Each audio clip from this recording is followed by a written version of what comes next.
Assalamualaikum warahmatullahi wabarakatuh. Perkenalkan, nama saya Siti Hanisa, saya dari tingkat 1, kelas A, anestesi. Nah, di sini saya akan menjelaskan tentang sistem reproduksi pria dan wanita. Apa sih reproduksi itu? Reproduksi manusia adalah ketika sel telur dari wanita dengan sel sperma dari pria bersatu dan berkembang biak di dalam rahim untuk membentuk janin. Dengan kata lain, kemampuan ini berguna untuk menghasilkan keturunan dan berkembang biak. Nah, sistem reproduksi ini terbagi menjadi dua, yaitu pertama sistem reproduksi pria dan kedua sistem reproduksi wanita. Nah, di sini yang pertama ada sistem reproduksi pria. Alat reproduksi pria terbagi menjadi dua, bagian eksternal dan bagian internal. Nah, di sini ada bagian eksternalnya. Yang pertama ada penis. Terdapat tiga bagian utama anatomis penis, yaitu akar atau basis. Bagian ini menempel pada bagian perut bagian bawah. Lalu ada batang penis. Bagian ini merupakan alat kelamin pria yang berfungsi untuk penetrasi ke dalam vagina. Lalu ada kepala penis. Bagian ini ditutupi oleh lapisan kulit yang akan dihilangkan saat menjalani sunat. Pada ujung kepala penis terdapat lubang kecil yang merupakan bukaan dari saluran kemih. Bagian ini nantinya akan menjadi tempat keluarnya cairan semen dan urin. Pada alat kelamin pria ini juga terdapat ujung-ujung syaraf sensitif terhadap rangsangan. Yang kedua ada skrotum. Skrotum merupakan bagian dari sistem reproduksi pria yang terlihat berbentuk seperti kantung. Letaknya berada di belakang penis dan merupakan tempat dari testikel yang biasa disebut dengan testis atau buah zakar. Pada skrotum juga terdapat banyak saraf dan pembuluh darah. Organ ini pun berperan untuk mengatur suhu testis.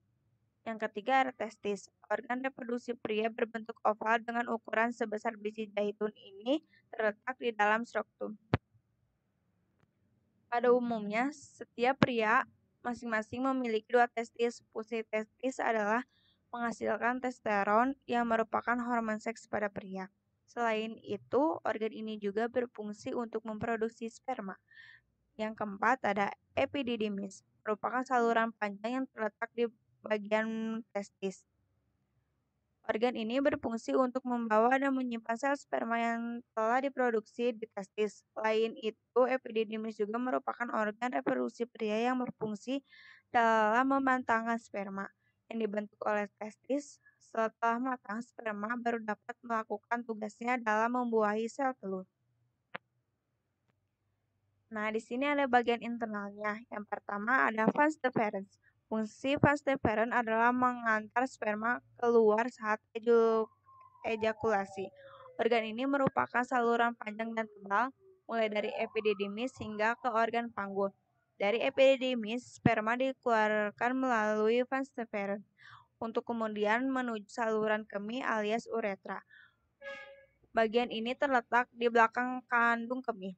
Kedua, Vesicula seminalis. Vesicula seminalis merupakan organ berbentuk kantung yang menempel pada vas deferens di dekat bagian dasar kandung kemih. Organ ini berguna untuk memproduksi cairan sebagai pemberi energi sperma untuk bergerak. Yang ketiga ada saluran ejakulasi.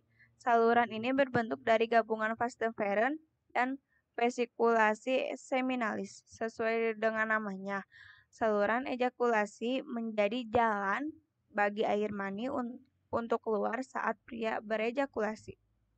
Yang keempat ada saluran kemih. Organ ini disebut juga sebagai uretra dan berfungsi untuk membawa urin dari kandung kemih keluar tubuh.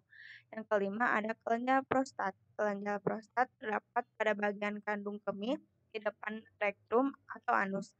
Prostat berfungsi memproduksi cairan yang membantu pergerakan sperma saat terjadi ejakulasi dan membantu menjaga sperma tetap sehat. Yang keenam ada kelenjar bulburetral. Kelenjar itu berfungsi untuk memproduksi cairan yang melumasi saluran kemih. Selain itu, bagian dari sistem reproduksi pria ini juga membantu menetralisir tingkat keasaman di saluran kemih yang berbentuk akibat sisa urin. Nah, di sini ada sistem reproduksi dalam wanita. Nah, di dalam wanita juga ada bagian eksternal dan bagian internalnya. Dan yang ini bagian eksternalnya. Yang pertama ada labia mayora. Labia majora atau bibir besar adalah bagian yang membungkus dan melindungi organ reproduksi eksternal lainnya. Labia majora mengandung kelenjar keringat dan kelenjar penghasil minyak. Setelah masa pubertas, labia majora ditutupi dengan rambut. Yang kedua ada labia minora. Labia minora diterjemahkan sebagai bibir kecil. Labia minora terletak tepat di dalam labia majora dan mengelilingi bukaan ke vagina ke uretra. Yang ketiga ada kelenjar Bartholin. Kelenjar ini terletak di samping lubang vagina dan menghasilkan sekresi cairan atau lendir. Yang keempat ada klitoris. Kedua labia minora bertemu di klitoris, yaitu tonjolan kecil dan sensitif. Klitoris ditutupi oleh lipatan kulit yang disebut preputium yang mirip dengan kulup di ujung penis.